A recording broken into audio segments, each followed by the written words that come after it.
Ông cụ chắp tay sau lưng, lững thững đi quanh lão thất 2 vòng, mà chẳng làm đối phương chú ý chút nào. Bà lão này đừng cười nữa. Tết nhất đến nơi rồi, cười cho rách cả miệng ra bây giờ. Có dọa người không cơ chứ? Trúc đại đao, tôi nể mặt ông quá rồi đúng không? Cứ phải ép tôi, dạy dỗ ông một trận ngay lúc tôi đang vui nhất mới chịu à? Cái lão Trúc nhị thiết càng ngày càng bê tha. Cơm tối sắp xong rồi mà sao vẫn chưa thấy về? Để tôi ra cổng đón xem sao. 3 đứa nhỏ trong sân đầy, vẻ tò mò nhìn ông nội, vội vội vàng vàng chạy ra ngoài cổng, trông cứ như có hổ cái đuổi theo sau lưng vậy. Đúng rồi, Tiểu Mai sao em không dắt theo Hoa Hoa với Phú Quý về? Anh cứ tưởng Tết này về là được gặp chúng nó rồi chứ. 2 đứa nó to quá rồi, lúc ở bên khu tập thể chẳng thiếu người sợ chúng nó đâu, huống hồ là ở bên này, Tết nhất nhà nào cũng đông người già trẻ nhỏ.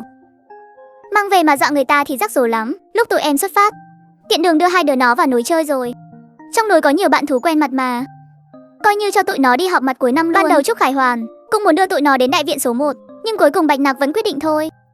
Tết nhất không cần thiết phải gây rắc rối cho nhà họ Trúc, thế là cô ấy liền đưa 4 đứa nhỏ thu vào trong không gian luôn. Đúng rồi anh hai, vừa nãy ở trong phòng bà nội còn hỏi em đấy, hôm nay là 30 Tết, 2 đứa mình có nên qua nhà họ Phương một chuyến không? Không cần đâu, hôm qua anh gọi điện cho ông nội rồi. Sáng sớm hôm nay, ông cùng bà nội về quê cùng bái tổ tiên rồi. Bên đó chỉ có nhà Phương Quốc Cường thôi. 30 Tết mà thèm sang thăm bọn họ. Đúng là nể mặt bọn họ quá rồi đó. 2 đứa định sang nhà họ Phương à? Anh nghe bạn nối khổ nói. Dạo trước, thằng con út nhà họ Phương là Phương Lực hết tiền tiêu, không dám xin bố nó, liền chạy đi tìm bà nội Phương đòi tiền. Bà nội Phương chẳng thèm quan tâm, cái thứ hỗn hào đó nhân lúc ông cụ không có nhà, nổi khùng lên liền đẩy bà nội Phương một cái làm bà bị trẹo cả lưng, phải nằm viện 3 ngày mới được về đấy. Anh nói cái gì cơ? 2 người nhìn nhau một cái, xoay người đi thẳng ra cửa. Trúc Quốc bị khí thế của 2 người làm cho đứng hình tại chỗ. Ơ kìa, 2 đứa chắc cũng nghe rồi mà. Thằng con thứ nhà họ Phương thường xuyên dắt con bé nhà họ Bạch sang chỗ Phương Quốc Sinh quậy phá, nhưng hồi nhỏ nghịch ngợm, còn có thể nói là trẻ con mâu thuẫn. Giờ lớn hết cả rồi, đừng có để xảy ra chuyện mất người đấy nhé. Quách Giang, mau vào ăn cơm thôi, hôm nay mẹ nấu toàn món con thích này. Hồi đầu mấy năm đó, thật ra cũng khá thích Mộc Liên, hoàn toàn khác kiểu với vợ cũ của mình. Cảm thấy rất mới mẻ. Vợ cũ tính tình kiên nghị, của cảm, cởi mở, phóng khoáng, làm người hay làm việc đều dứt khoát. Trong công việc xuất sắc đến mức khiến nhiều nam đồng chí tự ti, nhưng với người nhà lại dịu dàng, chu đáo, hiểu lễ nghĩa, biết chừng mực, khi ổn định, là một người vợ cực kỳ tốt, càng là một người mẹ tuyệt vời. Tôi là gã thô kệch chẳng có học thức gì, lần đầu nhìn thấy vợ cũ đã không kìm được mà bị thu hút. Tiếc là duyên phận vợ chồng của họ quá ngắn ngủi. Lúc đó sự việc xảy ra đột ngột, là một quân nhân thấy dân gặp nạn dưới nước sao có thể không cứu. Kết quả là cứu được người lên, bản thân lại bỗng dưng có thêm cô vợ nhỏ kém mình tới hơn 10 tuổi. Nhưng tôi biết làm sao đây, nếu không đồng ý, danh tiếng của cô gái đó ở trong thôn coi như hỏng bét. Cuối cùng chỉ đành nhắm mắt đưa chân cưới người ta về. Vốn chỉ nghĩ bản thân ở giữa điều hòa là tốt nhất. Cô gái đó trông cũng ngoan ngoãn, hiểu chuyện. 2 đứa nhỏ sớm muộn gì cũng sẽ chấp nhận thôi. 2 tháng đầu tiên, dù 2 đứa nhỏ không thích tiếp xúc với mẹ kế, nhưng cũng không xảy ra mâu thuẫn gì lớn. Bắt chẳng hiểu sao, đúng một cái là bắt đầu làm loạn lên. 2 đứa con vốn ngoan ngoãn, hiểu chuyện, không chỉ dạy dỗ Mộc Liên, mà còn suýt chút nữa khiến cô vợ nhỏ mới mang thai 1 tháng bị mất con. Lúc đó tôi về đến nhà cũng đang cơn nóng giận, chẳng hỏi han gì đã tát thằng út một cái. Kết quả là 2 đứa trẻ dọn dẹp sạch sẽ toàn bộ đồ đạc của mình, chuyển sang nhà họ Bạch, từ đó về sau không bao giờ quay lại ở nữa. Ngay lúc này, cổng nhà họ Phương bỗng vang lên một tiếng rầm chát chúa. Ồ, đang ăn cơ à? Tiểu Mã, cậu bỏ ra. Ai cho phép cậu đến nhà tôi? Cậu còn dám đá hỏng cả cổng nhà tôi nữa. Mày muốn đăng xuất à? Mau cút ra ngoài cho tôi. Phương Lực, em làm cái gì thế? Tuy nhiên Phương Mãnh chẳng thèm điếc hắn lấy một cái, nhìn Phương Lực đang lao tới, túm lấy cổ đối phương, trực tiếp nhấc bổng cả người hắn lên. Mày định làm cái gì? Thả con trai tao ra. Phương Mãnh, đó là em trai con mà, em trai ruột của con đấy. Quốc Cường ông mau quản nó đi. Thế này mà còn là người nữa không? Bao nhiêu năm không về, vừa về đã bắt nạt em trai như thế, thật là quá quát. Tiểu Mãnh, có chuyện gì cả nhà mình ngồi xuống từ từ nói. Ba biết em con có lỗi, nhưng nó dù sao cũng là... Phương Mãnh chẳng buồn nghe mấy lời làm nhảm dài như giày khoai của ông ta, cánh tay dùng lực, trực tiếp quăng Phương Lực ra ngoài, đau đến mức hắn suýt nữa không thở nổi, suýt nữa thì ngất đi luôn. À, Phương Mãnh mày dám dạy dỗ con trai tao, tao liều mạng với mày. Ai cho anh đá đổ cổng nhà người ta hả? Mau dựng lại ngay cho em. 2 đứa mình vì lòng hiếu thảo, 30 Tết mới tới thăm hỏi tiền bối, để người ngoài thấy rồi hiểu lầm thì sao?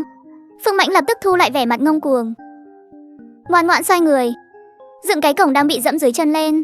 Tiểu Nặc, con bình tĩnh chút đi, đừng có bốc đồng, mau thả dì Mộc ra đã. Dì ấy dù sao cũng là cái đồ rẻ tiền không biết xấu hổ nhà mày, con nhóc này dám dạy dỗ tao à? Mày chẳng qua chỉ là cái loại có mẹ đẻ nhưng không có mẹ nuôi, đồ xúc sinh nhỏ, một con ngốc không ai thèm. Mà dám đến nhà họ Phương chúng tao gây chuyện à? Ai cho mày cái gan đó hả? Mộc Liên, cô cầm miệng ngay cho tôi. Mấy lời của Mộc Liên làm Phương Quốc Cường nghe mà đờ người. Đừng nói là ông ta, ngay cả cái đại viện này gộp lại cũng chẳng có ai dám nhục mạ con bé nhà họ Bạch một cách lộ liễu như thế. Bà ta tưởng mình là ai chứ? Phương Mãnh dừng tay, Bạch Nặc lách mình một cái, vững vàng chiếc ghế gỗ đặc sắt đập xuống kia lại. Anh làm cái gì vậy? Tụi mình đến để báo hiếu người lớn, chứ không phải đến để chuẩn bị ăn cố đâu nhé. Tiểu Mãnh ngoan nào, đưa ghế cho ba. Tiểu Mãnh nghe lời đưa ghế cho ba nào. Ông cút xéo đi cho tôi. Phương Quốc Cường, tôi nói cho ông biết, hoặc là bây giờ ông đuổi người đàn bà này cùng thằng xúc sinh nhỏ bà ta đẻ ra ngoài cho tôi, hoặc là hai ta đoạn tuyệt quan hệ cha con. Đợi ông nội tôi về, ông cứ việc dắt theo mụ yêu tinh và thằng xúc sinh này cút khỏi ra phải nhà họ Phương đi. Dựa vào cái gì chứ? Phương Mãnh, cái thằng xúc sinh này, ngay cả bố mày mà mày cũng dám quản. Đúng là cái đồ.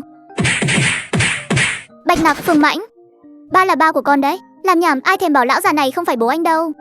Chú Phương, chú nói xem, nếu cháu đem mấy lời gì Mộc vừa nói với cháu kể lại cho bà nội cháu và bà nội Phương nghe thì kết quả sẽ thế nào nhỉ? Sắc mặt Phương Quốc Cường lập tức cứng đờ. Kết quả sẽ thế nào ư? Bà nội Trúc mà không vác cái đồ chơi to đùng đó xử lý đến nhà họ Phương trong vòng 5 phút thì coi như bà đi chậm. Còn mẹ ông ta nữa chắc chắn sẽ lái hẳn máy xúc về đây, săn phẳng cái sân này cùng cả người lẫn đồ luôn. Hai đứa bình tĩnh chút đi. Mộc Liên làm sai, bà chắc chắn sẽ bắt cô ấy xin lỗi tử tế. Bây giờ hai đứa đều là quân nhân rồi, chuyện này mà truyền ra ngoài sẽ ảnh hưởng rất lớn đến việc thăng tiến sau này đấy. Dù không nghĩ cho mình thì cũng phải nghĩ cho nhau chứ. Chú Phương, chú nói gì thế? Cháu với Phương Mãnh hôm nay qua đây là để thăm mọi người mà. Dù sao cũng Tết rồi, anh cả không có nhà, làm em út như tụi cháu phải đến báo hiếu người lớn chứ. Nói xong cũng chẳng thèm quan tâm vẻ mặt Phương Quốc Cường ra sao. Cô túm tóc Mộc Liên nhấc bổng lên, nghiêng đầu cười rạng rỡ hỏi, dì nói có đúng không nào? Dì Mộc, cái con nhóc thấp hèn này, tao tuyệt đối sẽ không. Dì Sen, dì Mộc cũng lớn tuổi thế này rồi, sao lại chẳng biết cách nói chuyện với hậu bối gì vậy? Cứ phải chọc cháu giận mới chịu. Dì làm thế này khiến cháu khó xử lắm đấy. Dì Mộc, nghe nói hai đứa em trai bảo bối của dì, một đứa làm ở nhà máy dệt huyện, một đứa làm ở nhà máy thực phẩm thành phố. Hai công việc này chắc khó khăn lắm mới có được nhỉ? Mấy cô em dâu hình như vẫn chỉ là công nhân tạm thời. Dì bảo lỡ như có chuyện gì ngoài ý muốn, ví dụ như thiếu tay thiếu chân gì đó, công việc của mấy cô em dâu lại bỗng dưng mất tiêu, thì bầu trời của cả gia đình đó chẳng phải sụp đổ luôn sao? Sự giận dữ trên mặt Mộc Liên lập tức đông cứng lại. Phải nói là dưới sự nỗ lực nhiều năm, điều quan trọng nhất trong lòng Mộc Liên chẳng phải là thằng con trai bà ta cưng như báu, mà chính là hai đứa em trai còn quan trọng hơn cả mạng sống bà ta. Nếu hai đứa em trai mà có chuyện gì thì còn đau đớn hơn cả việc tiễn bà ta đi nữa. Bố mẹ bà ta lại càng không tha cho bà ta, thậm chí có thể sẽ từ mặt đứa con gái này. Đây luôn tuyệt đối là điều bà ta không thể chịu đựng nổi. Trong phút chốc lý trí quay trở lại, bà ta sực nhớ ra thể phía sau con bé trước mặt này. Dì Mộc đây là nghĩ thông suốt rồi à? Tiểu Mãnh, đừng vội, anh mang dụng cụ đến đây chắc chắn sẽ giúp chú Phương sửa lại cửa. Anh bảo cái cửa này cũng giỏng quá đi.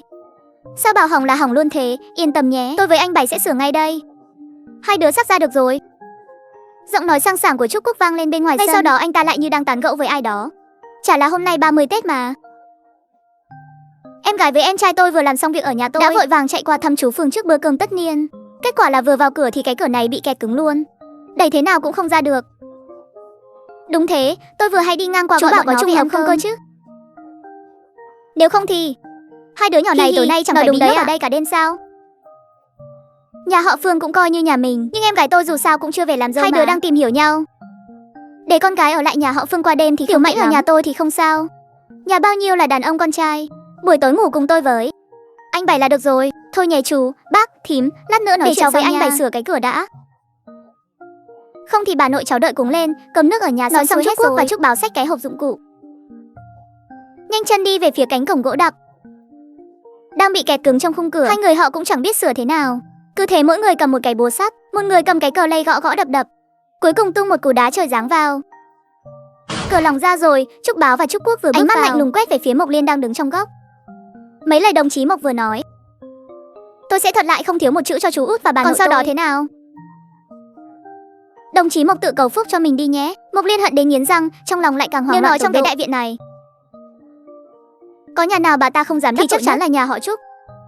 Một gia đình lớn, cả một gia đình lớn, toàn là dân gốc các bần nông, mà đứa nào đứa nấy cũng ngang ngược, chẳng thèm nể nang ai, kiêu căng ngạo mạn. Liên quan gì đến tôi chứ? Rõ ràng là tôi bị đánh mà. Các người mù hết rồi à? Không thấy thì sao chứ? Đừng tưởng mấy việc bẩn thỉu bà làm không ai biết. Có kẻ mù mắt không nhìn ra, nhưng không có nghĩa là người khác cũng mù. Nói đến đây, Trúc Quốc còn mỉm cười lịch sự với Phương Quốc Cường. Hồi nhỏ bà thường xuyên lén lút sau lưng người nhà họ Phương đi rêu rao làm xấu mặt anh Phương và Mãnh Tử trong đại viện, còn vu khống hai đứa nó về nhà trộm đồ của bà. Sau lưng người lớn thì bắt nạt cô mẹ kế này, còn bảo anh Phương xé rách mấy cái váy của bà nữa. Xong chuyện lại sợ ông nội Phương, bà nội Phương biết, lại bày ra vẻ mặt mẹ kế hiền thục.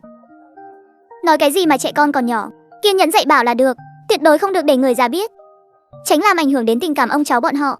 Chút tính toán đó của bà ai mà chẳng nhìn ra, chẳng phải muốn bôi nhọ danh tiếng anh Phương và Mãnh Tử, rồi từ từ chia rẽ quan hệ của bọn nó với chú Phương, để hai đứa nó không bao giờ quay về tranh giành gia sản với bà sao? Tiếc quá nhỉ, cuối cùng vẫn để bà nội Phương biết hết rồi.